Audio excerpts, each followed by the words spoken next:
మంచిగా ఉంటాయి, nutrients absolutely బాగుంటాయి.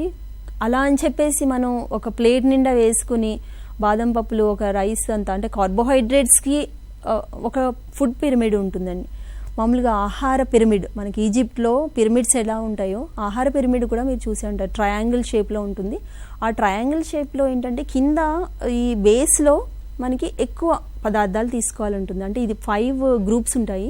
ఈ 5 గ్రూప్స్లో, ఆ ట్రయాంగిల్ షేప్లో 5 గ్రూప్స్లో కింద బేస్ వచ్చేసి కార్బోహైడ్రేట్స్ ఉంటుంది, తర్వాత పాలు పదార్థాలు, ఆ తర్వాత వచ్చేసి మూడోది స్థానంలో మాంసకృతులు. అంటే పాలు పదార్థాలు కూడా ఆఫ్కోర్స్ మాంసకృతులు ఇస్తాయి, అయినప్పటికీ మాంసకృతులను వేరేగా ఇంకొక థర్డ్ దాంట్లో పెట్టారు. అదేంటంటే ఈ మీట్ అండ్ మీట్ ప్రోడక్ట్స్. ఈ పాలతో పాటు ఇంకా fruits and vegetables. So second లైన్లో ఫ్రూట్స్ అండ్ వెజిటేబుల్స్ కూడా ఉన్నాయి. ఇంకా ఫోర్త్ లైన్ వచ్చేసి ఈ మీట్ అండ్ మీట్ ప్రోడక్ట్స్, తర్వాత నట్స్ అండ్ ఆయిల్ సీడ్స్. ఆ nuts and oil seeds last చిన్న ట్రయాంగిల్ ఉంటుంది. సో ఆ చిన్న ట్రయాంగిల్ చూస్తే కనుక చిన్నగా, అంటే ఆ సైజు మాత్రమే తీసుకోవాలని అది ఇండికేట్ చేస్తుంది ఫుడ్ పిరమిడ్.